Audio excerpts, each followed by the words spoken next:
Estamos aqui em mais um podcast do Centro de Negócios da Associação Comercial do Rio de Janeiro, o RJ+. E hoje nós temos uma convidada especialíssima, uma mulher que vai transformar de forma muito positiva os conselhos. São 25 think tanks que a Associação Comercial tem e ela está chegando para fazer esse processo de transformação e é uma excelente representante do esporte na cidade mais esportiva do país. Fabiana Bentes, vice-presidente de Conselhos Empresariais da Associação Comercial e presidente do Conselho de Esportes da Associação Comercial. Bem-vinda. Obrigada, eu fico muito feliz e a responsabilidade que eu tenho é grande, Ricardo. Legal, Fabiana, mas nenhuma missão é posta no ombro de alguém que não consiga carregar. Eu acho uma coisa muito interessante, viu, Fabiana? Quando a gente vai para uma posição de desconforto, a gente cresce. Aquela de conforto não leva a gente a degraus mais altos, né? Verdade, verdade. E conta um pouquinho para a gente do que você vê desses 25 think tanks, do que você está vendo desse potencial que é essa Associação Comercial do Rio de Janeiro, com seus 215 anos fazendo esse ano, e como que a gente pode aqui somar nesse processo de transformação do Rio de Janeiro, do desenvolvimento do Rio de Janeiro e do Brasil através dessa plataforma Rio de Janeiro. Bom, Ricardo, a Associação Comercial, eu estou aqui, digamos, já acho que uns 5, 6 anos, né? Eu fui vice-presidente do Conselho de Esporte, com Las Grael como presidente, em outras gestões. E eu acho que me dá bastante oxigênio para fazer uma reformulação é a própria liderança que a gente tem, que é o médico José Vilar, né? Eu acho que o José ele traz essa oxigenação nata dele mesmo, né? E dessa necessidade de mudança. Eu, naturalmente, também sou um pouco disruptiva. Às vezes falo que eu não devo, ou falo que eu não devo, mas tenho que falar. Mas sacode, né? Mas sacode, faz com que as pessoas façam reflexões um pouco mais mais complexas de situações que nós temos no estado do Rio de Janeiro, que podem muito bem ser, digamos, serem solucionadas se a gente pensar de uma certa forma mais complexa, e isso não é diferente para os conselhos do estado, daqui da Associação Comercial. Nós temos 25 conselhos que têm um potencial absurdo de trabalho, que hoje ainda não atuam de forma integrada com suas pautas e principalmente seguindo as diretrizes da Associação Comercial. Eu acho que eu venho exatamente para fazer essa reorganização. São pessoas com bastante projeção profissional, bastante projeção política em termos de relacionamento. A Associação Comercial ela é uma protagonista natural de um advocacy, de pressão de leis, de retomada da economia, de soluções que possam favorecer, né, os empresários. Então, eu acho que é um momento, efetivamente, que a gente ainda fala um pouco de pandemia, porque tem muitos setores ainda que estão se recuperando, mas a gente fala agora já de inteligência artificial, a gente já fala de aproveitar efetivamente os dados que a gente tem, e agora é colocar em prática, efetivamente, tudo que esses conselhos têm de bom, de forma integrada, pensando em regionalizar a associação comercial. O Estado do Rio de Janeiro, a Associação Comercial não é do município do Rio, então a gente peca um pouco com a falta de representatividade no Estado, então a gente vai fortalecer isso nas regiões, vai identificar economicamente o que essas regiões têm de potencial de desenvolvimento econômico e automaticamente social, né? E entender que há assuntos, por exemplo, o que aconteceu ontem em relação às chuvas, de calamidades que impactam diretamente a economia dessas cidades, a economia das pessoas que ali estão trabalhando, tem que faltar o emprego, tem que novamente se endividar para retomar as suas casas. Infelizmente, a gente tem perda de vidas. Então, o que o Rio de Janeiro pensa efetivamente em termos de impacto econômico, que a gente saia da caixinha, que seja não só gerar emprego? Quais são os outros? Segurança pública, né? Quais são os outros atributos que não necessariamente petróleo, né, e turismo? Quais são as outras indústrias que o Rio de Janeiro tem que possa transformar, na verdade nem transformar, é potencializar.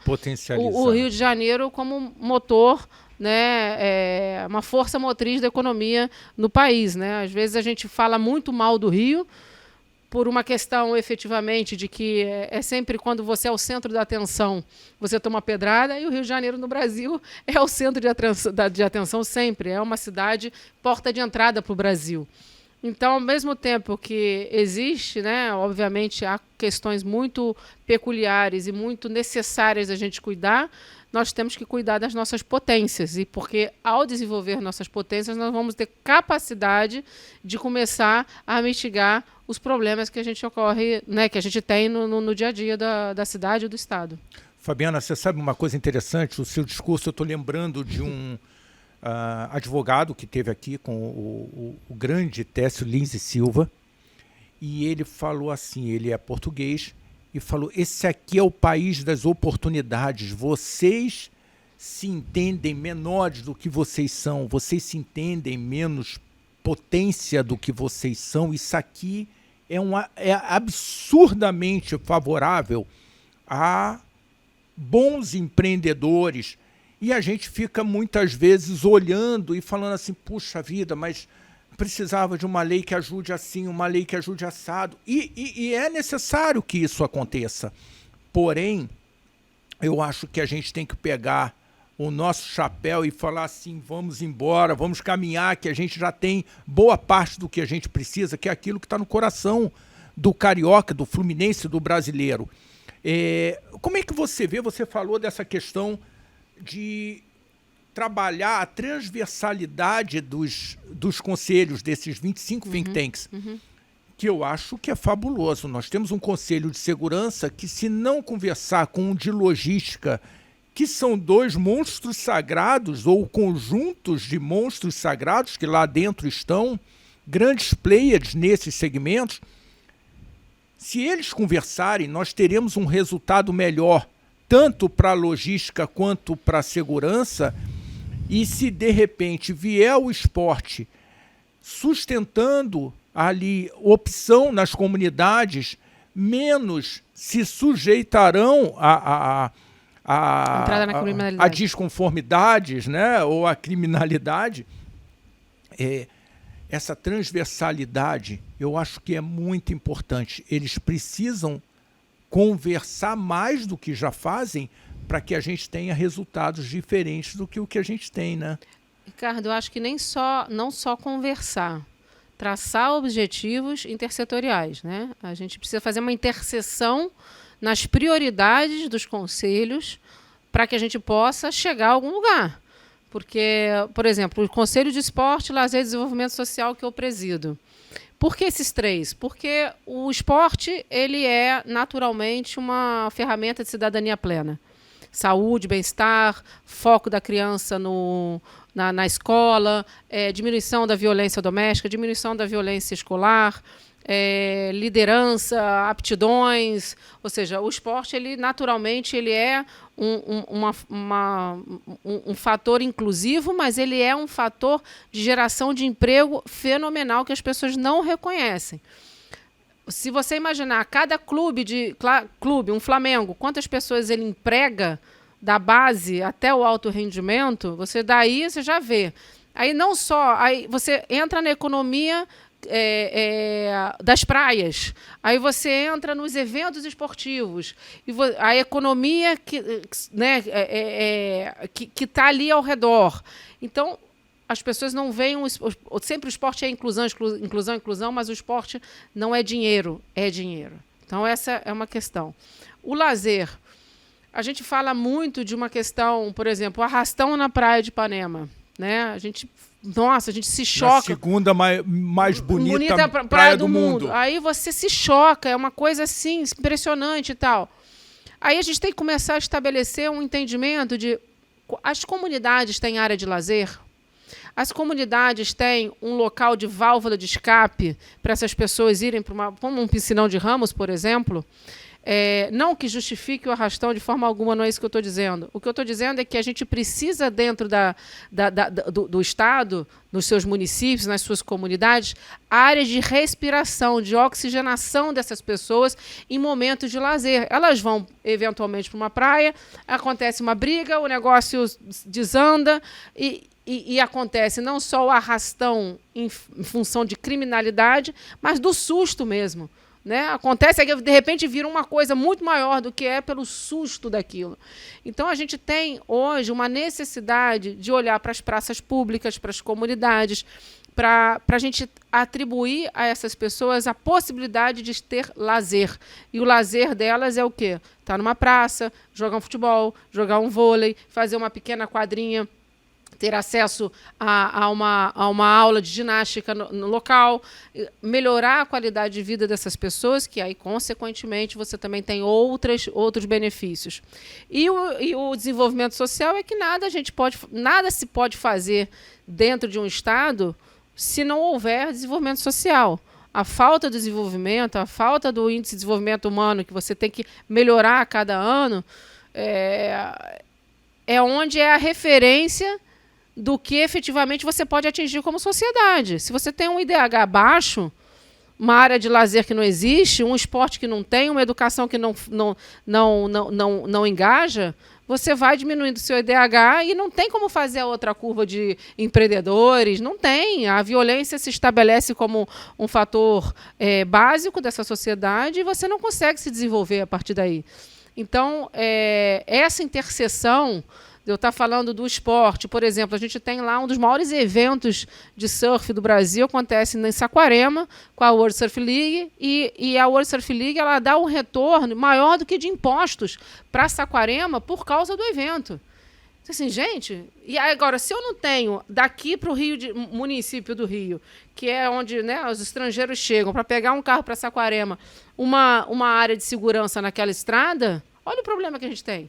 Né? Então, tudo isso tem que ser olhado de forma intersetorial. Eu não tenho como desenvolver a idade, digamos assim, os idosos, melhorar a situação dos idosos, se eu tenho uma estrutura de cidade, que como o José sempre fala, cheia de buraco. Né? Como é que eu não tenho aí no calçadão de Copacabana aqueles... Tem um nome específico das pessoas que fazem essa... Calceteiros. Os calceteiros. Fazem isso aqui, Tem que trazer os caras de Portugal, capacitar 30 na equipe do município do Rio, e eles só cuidarem disso dia após dia. Fabiana, muito bem falado, né? A gente estava aqui discutindo no outro dia, puxa, mas as calçadas e tudo, a prefeitura. As calçadas, segundo o nosso código hoje, elas são responsabilidades do imóvel à frente dessa calçada. Então, puxa, mas não deveria ser. Hoje é assim. Então, você falou de advocacy. Essa é uma discussão que nós precisamos levar para a Câmara Municipal, porque quando, lá na fábrica, uma concessionária de cabo de TV a cabo, resolveu passar, arrebentou a minha calçada inteira do jeito que eles fizeram. Licença. Não me pediram licença da responsabilidade que era minha, que eu havia estruturado para as carretas entrarem e pronto. Eles cobriram com uma nata de cimento novamente, a carreta entrou, arrebentou a calçada toda, aí nessa hora a responsabilidade volta a ser minha. Mas tem uma diferença aí, Ricardo, em termos de calçada. A gente tem que definir calçada e praticamente um patrimônio cultural. Essa calçada aqui, ela tinha que ser determinada, não sei nem se é patrimônio cultural da cidade do Rio de Janeiro. Então, mas acontece que a concessionária do serviço público, as concessionárias vão lá e mexem. Eu não estou dizendo que ela foi muito bem feita, mas eles vão lá e mexem, reparam do jeito que eles quiserem. Então, eu acho que vale ali a questão da cobrança desse agente público municipal, claro, de avaliar, acompanhar o serviço que é prestado, porque eles saíram de lá, não tem mais responsabilidade, porque, ao contrário do que dizem, o nosso problema não é a calçada com a pedra portuguesa, é a calçada mal feita, seja com pedra portuguesa com cimento, da forma que for. Então, eu acho que é muito bom, de repente, um conselho nosso de urbanismo trazer à pauta essa questão, porque realmente uma pessoa idosa, e eu não me considero idoso, acho que estou um pouquinho longe de ser idoso, mas no outro dia, andando em Copacabana, torci o pé. Aí eu falei, deixa eu olhar para trás. Aí quando eu olhei para trás, tinha um morrinho na calçada. Eu falei, tá, eu não tô cegueta, eu realmente tropecei Agora, em alguma coisa. Agora, pensa uma coisa, Ricardo, que é o que eu falo da questão do intersetor, né, da questão da interseção setorial. Você tropeçou ali, se arrebentou, para onde você vai? Hospital público. Aí você vai por uma coisa que era absolutamente evitável. Então, você tem um custo para o Estado, por causa de uma ineficiência da manutenção da cidade, para curar você, digamos assim, para te atender. De um problema criado pela cidade. Pela própria cidade, e que vai se repetir, porque ela não vai consertar a calçada. Então, a gente tem que pensar que as consequências, elas não se limitam ao que o Ricardo caiu. Elas se limitam ao que o Ricardo eventualmente caiu, eventualmente quebrou um braço, teve que ir para um hospital público, tirar uma vaga de uma pessoa que está com dengue, né, que tem uma probabilidade muito maior de ter um problema grave, e você utilizar um serviço público naquele momento que você não tinha que utilizar. E tem uma outra coisa que eu acho também é muito importante, é que são as competências entre município, estado e federal. Né? A gente, às vezes, tem a Floresta da Tijuca, se eu não me engano, ele é federal. Ou é federal ou ele é estadual. Maciço da Tijuca, sim, federal. Federal. Eu fui lá. Gente, é uma vergonha. É uma vergonha o estado que a Floresta da Tijuca tem lá na hora que o turista ou que alguém que vai passear entra. Não tem um banheiro, não está limpo, não está organizado. Já tem coisa caindo lá e não foi removida. Então, assim, por que a manutenção, independente de qual competência ela, não consegue estar na pauta base do município, do estado e do governo federal? Né? E, ao mesmo tempo, quem é o xerife? É do federal, mas está no município. Então, o xerife, não é porque é de competência federal, eu não tenho nem que olhar. O xerife tem que ficar cobrando ali. Mas eu acho, Fabiana, extraordinário essa tua observação. E penso o seguinte, ao mesmo tempo que nós temos ali um problema, nós temos uma vantagem competitiva enquanto cidade, enquanto município, gigantesca. Nós temos as duas maiores florestas urbanas do mundo. O maciço da Pedra Branca, a maior, a Floresta da Tijuca, a segunda maior, na mesma cidade. Acho que essa questão da gestão, nós como sociedade civil organizada, temos o dever, a obrigação de estarmos ali acompanhando. Acho que sobre a sua gestão na coordenação dos conselhos, você certamente terá ali representantes, tanto no CONAMA. Eu acho que é fundamental que nós resgatemos uma posição no CONAMA, no Conselho de Meio Ambiente, Conselho do Governo Federal, que nós tenhamos no Conselho da Bahia da Ilha Grande, que nós consigamos ter uma participação maior para que a gente some. Porque esse processo de retomada do Brasil com essa plataforma do Rio de Janeiro, até mesmo como exemplo para outros estados, não que nós sejamos melhores do que eles, mas nós arregaçamos a manga agora e estamos caminhando nesse sentido de fazer essa transformação, e temos um time muito competente aqui, um time extraordinário. Então, eu acredito que se a gente olhar por esse lado, a gente vai conseguir avançar. Hoje eu fazia uma discussão sobre, por exemplo, como que nós estamos permitindo construir apartamentos de 16 metros quadrados. Sala, cozinha, banheiro, em 16 metros quadrados. 16. Vamos fazer uma continha simples. 3 passos para a esquerda, 5 passos e pouquinho para a direita, você tem um apartamento aí. Será que isso é sustentável, Ricardo, socialmente? Aí eu entro com as minhas polêmicas, né? Eu fui secretária de Estado de Desenvolvimento Social e Direitos Humanos do Rio de Janeiro, e uma das questões que a gente avaliou muito é a questão habitacional. Não é diferente essa metragem dentro da comunidade, tá? Às vezes é bem menor, ou às vezes é 16 metros quadrados com muito mais gente. Concordo, mas você não vai resolver esse problema dessa forma. Você não vai resolver o problema dessa forma, mas a habitação, quando ela o Estado, né, faz um programa de habitação como Minha Casa Minha Vida, por exemplo, a gente precisa pensar que unidades menores, né, que seja para uma ou duas pessoas, é melhor do que essa pessoa na rua. É uma polêmica. É difícil você pensar que, efetivamente, 16 metros quadrados é um ambiente ótimo para a gente morar. Mas se a pessoa tem uma porta, uma chave, um local tranquilo, é melhor do que ela esteja, né, na rua e etc. Então, eu tenho ainda algumas dúvidas sobre os projetos de menor tamanho, mas eu não descarto completamente, porque eu acho que a gente tem um problema tão grave de moradia. Eu trabalhei no BID, né, no Banco Interamericano de Desenvolvimento, e uma das coisas que eu aprendi lá é que não é a pobreza efetivamente que produz a violência, mas é o amontoamento. As pessoas, uma em cima que é a questão das comunidades, né?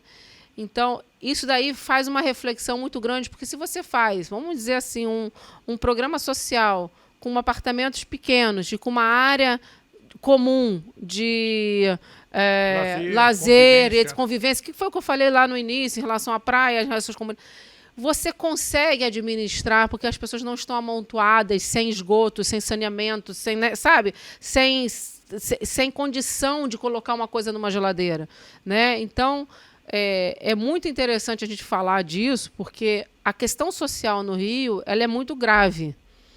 E ela não é muito grave só pelas comunidades, ela é muito grave pela ineficiência do poder público em cuidar delas mesmo. Eu lembro que, quando eu no Estado, eu também era líder das calamidades, né? Olha, se você pegar no jornal hoje, entrar no Google, no dia 4 de janeiro de 2019, 2 dias depois de eu ter assumido, a gente apresentou ao governador, na época, Wilson Witzel, já um plano de prevenção de calamidade, prevenção, ação e remediação, que a gente fez na transição, junto com a Secretaria de Meio Ambiente, junto com a Secretaria do Corpo de Bombeiros, com a Secretaria das Cidades, e eu liderando. Então, o plano está ali. Não foi implementado até hoje. A gente conseguiu diagnosticar todos os municípios, quem tem sirene e quem não tem. Os municípios, eu lembro, eu tive uma situação muito interessante com o Witzel, que foi na região dos Lagos. Olha como é que é complexa a questão, né, relacionada a esse entendimento intermunicipal. A gente foi para a região dos Lagos, eu cheguei lá, os prefeitos da região, em cima do Witzel, o que é isso, o que é aquilo, o que é aquilo outro, e eu aqui calada, né? Quando todo mundo acabou de pedir, o Witzel ficou meio sem saber, né? Eu falei, governador, posso falar? Ele, claro, secretário. Eu falei, então, você é prefeito de... Aí ele disse, aí eu falei, o senhor tem X para receber, mas é que o senhor não prestou conta. O senhor é o prefeito de... Ele, falei, o senhor tem X para receber, mas o senhor não prestou conta. O senhor... E aí eles começaram, eu falei assim, é muito mais do que o senhor está pedindo, mas o senhor não fez o dever de casa. Então, o Estado do Rio de Janeiro, ele precisa trabalhar de forma intersetorial com os municípios para poder auxiliá-los, principalmente em situações graves como essa, de calamidade. Né? E você precisa mapear, fazer um entendimento, assim como uma outra questão que eu vou falar, que talvez não tenha nada a ver, mas a violência contra a mulher, o impacto que isso tem na economia. Qual é o impacto? A gente nunca mediu qual é o impacto que tem na economia a gente passar por tragédia, de calamidade. E a gente nunca parou para medir qual é o impacto que a violência contra a mulher tem na economia. Por que eu estou dizendo isso? Quando eu era secretária também, eu tive uma bela palestra da cônsul do Canadá, que o Canadá parou, a violência contra a mulher aumentou de tal maneira no Canadá, olha que loucura. Eles avaliaram o impacto econômico, que era absurdo, porque a mulher parava de trabalhar, o filho tinha sequela, a mulher, síndrome do pânico, aí não parava de arrecadar imposto, parava de produzir, a criança não ia mais para a escola. Olha o nível da complexidade econômica, porque a gente não trata determinados pontos. A gente não mede consequências. Não mede consequência. Entendeu? Então, muito calamidade é uma questão que a gente não mede consequência. Violência contra a mulher é uma questão que a gente não mede consequência. A violência paralela das comunidades a gente não mede consequência financeira. Né? A gente não sabe por que a economia das comunidades... Você sabe que se uma pessoa da favela pedir o Mercado Livre, ela não entra no Mercado Livre. Né? E o que acontece? As pessoas compram dentro da favela a sua geladeira mais cara do que você compra aí lá fora. Né? Parcelada em 50 mil vezes, mas. Ela compra mais caro do que você compra numa loja. Entendeu? Por quê? Porque não entra. Então, a gente não tem noção da consequência econômica que o Estado passa por não cuidar de coisas básicas. E é isso que me assusta no poder público. E acho que isso é o que a gente precisa ensinar como associação comercial. Fantástico, e Fabiana. Falar, olha só, temos que olhar né, aonde está a raiz do problema. Né? Quando nós criamos o Centro de Negócios da Associação Comercial, uma das coisas que a gente pensou bastante é essa questão da comunicação. E caímos aqui no podcast para conversar com vocês. A associação comercial faz esse trabalho também de compartilhar o conhecimento, porque muitas vezes você está lá na comunidade e você não encontra caminhos para transformação, para mudança dessa realidade. Então, eu acho que você tocou num ponto muito importante. Nós temos que massificar a comunicação, porque nós somos competentes no Rio de Janeiro e no Brasil. Nós somos capazes, e um povo extraordinário. Você é uma pessoa muito Obrigada. bem esclarecida. Você sabe o potencial que o Rio de Janeiro, que o Brasil tem. E o nosso diferencial com outras nações. Nós estamos aqui, apesar de... Mas estamos. E estamos aqui, empreendendo ainda. O camarada sai com a carrocinha dele de pipoca, ele é um empreendedor. Ele foi se virar nos 30 e virou um Angudo Gomes, e virou, e assim, tá aí. E o município, o Estado, ele precisa olhar. Eu vou te dar um exemplo meu próprio, né? Eu sou empreendedora também, né? Eu comecei com um instituto sem fins lucrativos, que é a Sou do Esporte, que hoje continua. Eu quero que você me fale sobre isso. A Sou do Esporte, ela é uma instituição que combate a corrupção no esporte, que trabalha muito com a questão da governança. Nós temos um prêmio todo final do ano, que é o Prêmio Sou do Esporte. E durante a pandemia, eu falei, cara, o Instituto, se as empresas não têm dinheiro, o Instituto, obviamente, já não tem quase nunca, porque o terceiro setor, ele infelizmente foi muito mal visto por muitas ações das próprias, né, organizações sociais.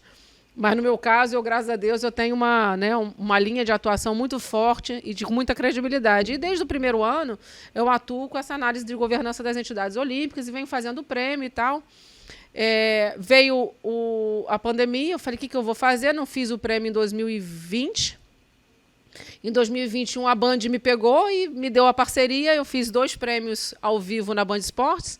E o ano passado foi no Campo de Golfe Olímpico, em homenagem ao Joaquim Cruz, que foi um evento assim, belíssimo, que foi a primeira vez que eu consegui fazer um evento sem que eu tivesse que botar dinheiro.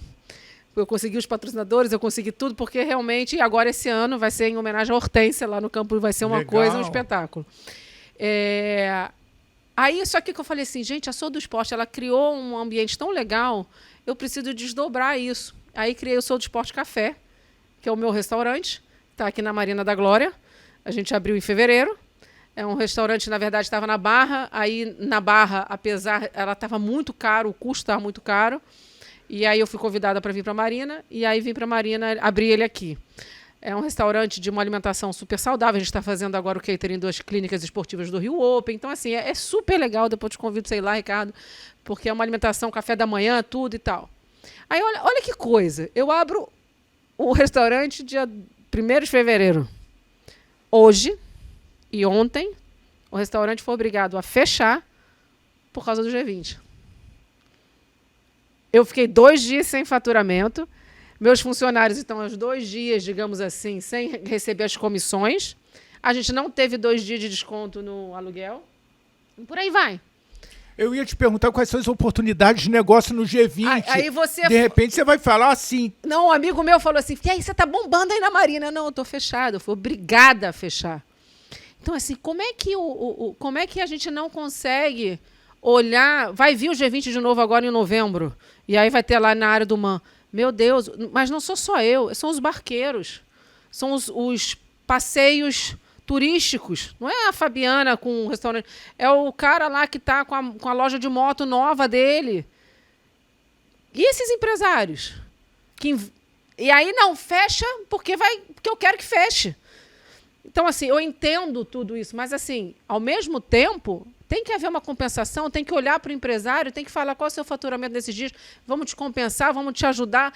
Não pode simplesmente mandar fechar e tchau até logo. Assim como vai acontecer, provavelmente, no final do ano, quando vier uma semana que vai estar na área do MAN. Então, e, ao mesmo tempo, a gente está falando das crianças que têm que sair da escola mais cedo. Então, são obrigadas a reduzir a carga horária de aprendizado delas, que já não é... Né? A gente está com que a gente gostaria que fosse. A gente gostaria que a educação fosse. A gente já está reduzindo porque o G20 vai passar. Então, tem coisas que não dá para entender. Tem coisas que não dá para entender. Eu sou, assim, ferrenha crítica nisso, porque um município, um estado que quer se desenvolver, ele tem que encontrar soluções. Ele não tem que simplesmente dizer qual é o caminho mais fácil, fecha aí, tchau, até logo. Ele tem que encontrar soluções ou ele tem que compensar. Porque somos nós pagadores de impostos, geramos emprego, pagamos impostos, fazemos essa roda girar. Fazemos que o G20 possa vir para cá. Então, são situações que não é, como eu falei, não é só o G20, não é o restaurante da Fabiana. É toda a área da Marina. As crianças na região de Botafogo. E por aí vai. Então, assim, a gente tem que ter um pouco mais de seriedade na gestão pública. Eu acredito que a gente precisa entender a gestão pública como uma missão de serviço à sociedade e não como... Excelente, Fabiana. Eu tenho uma frase, Ricardo, que eu gostaria de colocar. Uma pessoa veio para mim querer me envolver com a política de novo, aquela coisa toda, e falou assim, Fabiana, vem, que nós temos um grande... Nós temos um grande plano de poder. Aí eu olhei para ele e falei assim, olha, eu gosto muito de você é uma pessoa muito simpática, você é muito legal e tal, mas deixa eu te falar, a gente vai ter um conflito aí, porque eu não tenho um plano de poder, eu tenho um plano de sociedade. Era exatamente isso que eu ia te falar. E aí, quem é que tem o poder que não o povo que elegeu? Elegeu quem? Um representante. Por que a gente não pode tirar aquele representante, Fabiana, quando esse representante não mais me representa? E o poder é do povo. Como que o poder é do povo? E esse representante sobe lá, o nosso papo aqui não é político, mas ele passa por ele. A política e a gente não vai falar de um ou de outro partido, que não é o caso, mas quando esse representante sobe lá e fala, eu me elegi. Como assim, cara pálida? Você se elegeu ou eu te elegi o eleito, meu representante? Eu fui eleito e não eu me elegi. Então, há uma inversão muito grande nessa história. É que a população não entende o tamanho, o que poder ela tem. E a responsabilidade, né? Não, e teve uma pessoa também num blog que falou assim para mim, Fabiana, o que a corrupção representa no voto? Foi uma pergunta que eu não esperava, porque para mim ela representa muito. Aí ele falou, não representa nada. Olha aí, as pessoas são eleitas e reeleitas e reeleitas e com ambientes que você... Ele trouxe um outro prisma. E eu fiquei assim... As pessoas, por exemplo... Se eu entrar na questão política, vai...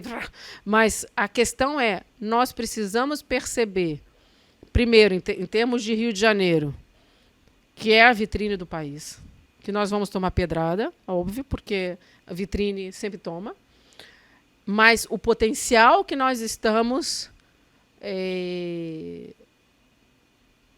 deixando ir embora por ineficiência da gestão pública, por falta de compromisso e pela população não entender a missão que ela tem, que é de pressão social mesmo.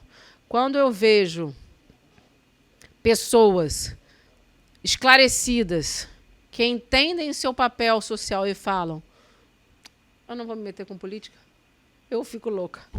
Porque eu fico, tá bom, a gente não vai ter a força que a gente poderia ter. Então, hoje eu acho que, aí voltando um pouquinho para a associação comercial, o poder que a associação comercial tem né, de ajudar a melhoria das leis, a qualidade das leis. Um dos trabalhos que a gente vai fazer é fazer com que todos esses 25 conselhos levantem as leis, façam um apanhado das leis que regem esses setores e quais estão de acordo e quais elas acham que já estão obsoletas ou que precisam melhorar.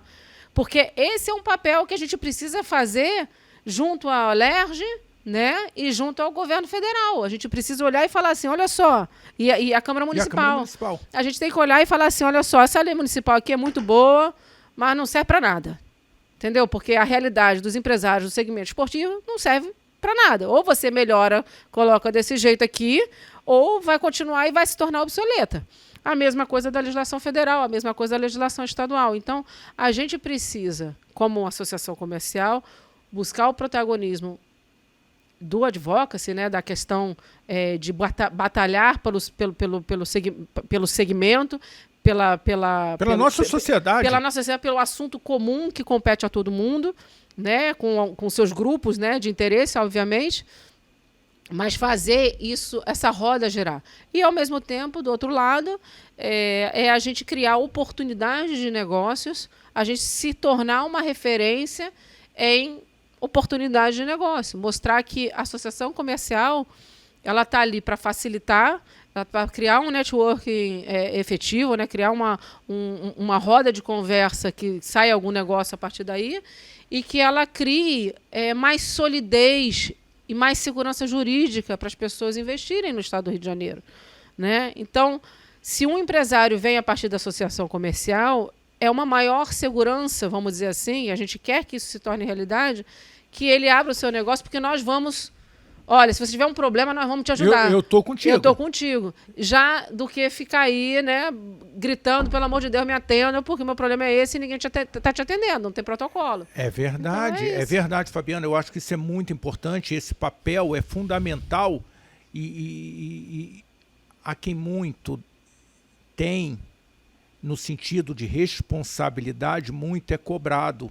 Então, eu tenho certeza que você muito é cobrado. Você estava falando de blog e as pessoas questionando. Como líderes, nós temos que caminhar na frente fazendo essa ação. O pessoal brinca que eu vou na frente... não é chutando a porta, é dando a voadora com as duas pés. Isso aí. Mas às vezes tem porque o Rio de Janeiro bate no nosso coração. Porta, o pessoal não abre. E isso, o Rio de Janeiro bate no nosso coração como carioca, bate no nosso coração como brasileiro. Eu duvido um brasileiro do Acre que não fale, puxa, o Rio de Janeiro, não sinta orgulho do Rio de Janeiro, apesar de... Queira vir. E queira estar aqui no Rio de Janeiro com esse espírito do Rio de Janeiro, porque carioca é todo o estado do Rio de Janeiro, segundo a minha visão. É isso aí. Então, você estava falando de esporte, Fabiana, e nós gostaríamos de iniciar uma rodada para falar que o RJ é muito mais esporte e trazer visibilidade para o esporte. Então, nós já temos uma conversa marcada, que é sobre automobilismo. Perdemos, que com 12 anos eu ia para o autódromo. Perdemos o autódromo, temos os pegas na Avenida das Américas. O que é muito ruim, porque é um pouco do que você estava falando, a partir do momento que você não tem a condição adequada, os desvios acabam acontecendo. Então,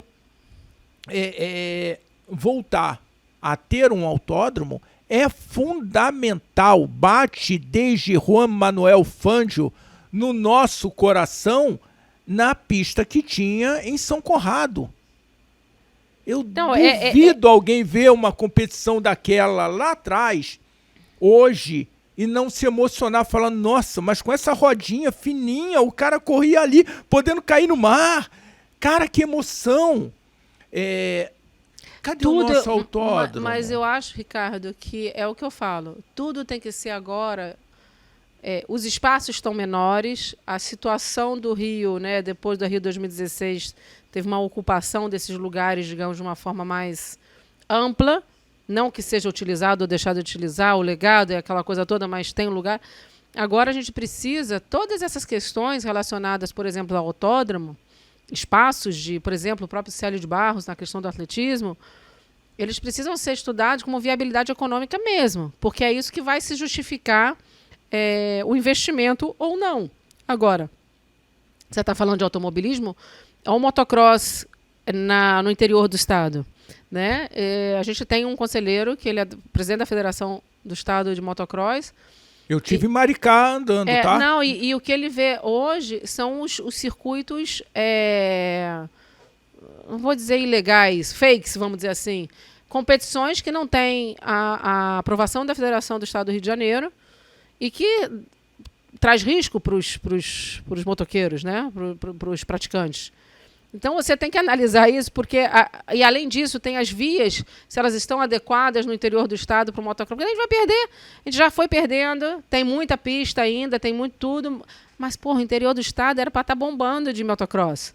Fabiana, né? Você tem uma missão no Conselho de Urbanismo, olha só, a transversalidade de urbanismo para projetar essas pistas. Talvez, eu sempre quero olhar o lado positivo dessa história.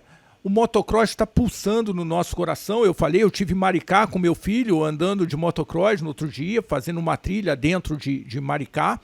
Ele está pulsando no nosso coração. O Carioca está pedindo, o Fluminense está pedindo. Temos. O Paulista está implorando. Cara, você está no Rio de Janeiro, meu. Aonde que eu vou andar? Então, nossas belezas naturais. A gente precisa estruturar isso. E nós temos um conselho de urbanismo aqui, muito bem representado, com representantes muito bem capacitados. Vamos buscar qual é esse lugar. Não, mas tem, e esses lugares estão aí. Do motocross, do kart, do automobilismo, do trekking a cavalo. Nós temos as duas maiores florestas urbanas do mundo. Por que nós não estamos fazendo passeios a cavalo? Agora eu vou te falar uma coisa. Florestas? Nós somos uma cidade, né, costeira, né? Temos outros municípios costeiros, né? Se você sentar com o Las Grael aqui, ele vai enlouquecer falando das marinas. Como não utilizamos a costa para a prática de todos os esportes aquáticos náuticos que você tem. Vamos mudar o verbo? Vamos trazer o Lácio para ele falar como que nós vamos usar isso. Quais são as oportunidades, que é a nossa missão aqui. É a gente descobrir quais são as oportunidades. A barra inteira é ligada pelo canal de Marapendi. Lá o Recreio vai até lá. Por que a gente não tem, né, a costa? Vai lá da praia, lá de não sei aonde. Você falou uma coisa muito interessante. Olha lá o meio ambiente. Os meus filhos estudavam numa escola americana, ali atrás do Nova Ipanema. Uhum. E um dia, falando com o então secretário estadual de meio ambiente, ele falou assim, mas a gente tem uma estrutura aqui para levar as crianças para conhecerem o jacaré, e aí tinha um nome diferente, que o nome não era jacaré, eu não sou biólogo, então me perdoem aqui. E aí trouxe os filhotinhos, mostrou, levou até o Parque Chico Mendes, por dentro do canal. Cara, é sem igual, é uma coisa... A gente aproveita muito mal a cidade. Para nós cariocas, que a gente fica estupefato de ver aquela beleza. Aonde você vê... As mangue praias, com restinga, onde você tem mangue com restinga. Canal, tudo. Então é assim, é o que eu falo, a gente tem eu brinco, a minha mãe brinca comigo, ela fala, Fabiana, você usa 10% da sua beleza porque você não se maqueia, anda, né, gosta de andar de chinelo, aquela coisa toda, a gente usa 10% do potencial do Rio de Janeiro, né? A gente tem uma... Talvez nem 10%. Então, isso quer dizer, tem muita oportunidade de negócio no Rio de Janeiro. Você que está ouvindo aqui a gente, está pensando assim, puxa vida. Eu já passei por tanta Deixa eu conversar com essa turma. Vem conversar com a gente, porque você vai descobrir oportunidades para você melhorar o seu investimento, melhorar a sua vida a partir do momento que você consegue se fazer mais produtivo, entregar mais para essa sociedade. E entendendo mais o Rio, né? O que em tem. Negócios, a gente fala muito de ESG. Por que eu estou sentado aplicando só em ações que, é lógico, isso aí tem um movimento importante também, porque aquela empresa que está recebendo essa aplicação, ela deve entregar alguma coisa de volta para a sociedade, mas por que você não está aqui com a gente? Por que você não está aqui com a gente? Esse é um trabalho que você tem pela frente para pensar. Então, Fabiana, eu acho que a gente tem uma missão muito forte, muito importante como líderes. Eu não só te desejo sorte na liderança desses 25 conselhos, Obrigada. mas eu te ofereço a mão. Então, a gente vai estar junto contigo e eu tenho certeza que outros vão se somar a esse grupo, porque a causa é nobre, os trabalhadores são poucos, embora com uma garra extraordinária. Meus parabéns. Obrigada, Ricardo. E traz o Laço para aí para a gente falar sobre o que a gente economia tem de oportunidade náutica, né? Na economia náutica. Temos muita coisa aí e eu tenho certeza assim, que eu também não aceito missão se a liderança não é boa. Não é à toa que eu saí do governo em 2019 e não voltei para a política, porque para me fisgar eu preciso confiar muito fico muito feliz da associação estar aí sob as rédeas do Dr. José Vilar, porque ele é um apaixonado. Sabe, tem uma historinha com ele, que ele fez o grupo, né? Isso aqui é do Rio, eu esqueci o nome do grupo que ele tem. Ele sacudiu todo mundo, ele está cheio de grupo. A gente fala, meu Deus do céu, que horas eu trabalho? Mas o grupo. Mas a gente tá trabalhando. Quando eu saí da secretaria, eu conheci o José quando eu era secretária. E aí, logo quando eu saí, ele falou: vamos montar um grupo e tal, não sei o que, Amor pelo Rio, alguma coisa assim, eu esqueci o nome. E é para viver, para trabalhar, para investir e para visitar. Ele sempre fala isso e efetivamente é muito, muito singelo o que ele fala. O Rio tem que ser um lugar bom para viver, para trabalhar, para investir, para visitar. E ali eu fiquei assim, o José é um cara que contagia. Que faz com que a gente fale assim, tá bom, com você eu vou. Estou contigo. Então é isso que nós temos que ser multiplicadores de Josier, para que a gente consiga trazer outros tantos para esse time, porque aqui ainda é pequeno o grupo. É pequeno, olha só, 25 conselhos, cada um entre 20 e 30 pessoas participando. O pequeno é relativo, mas é pequeno para a transformação que nós estamos nos propondo fazer.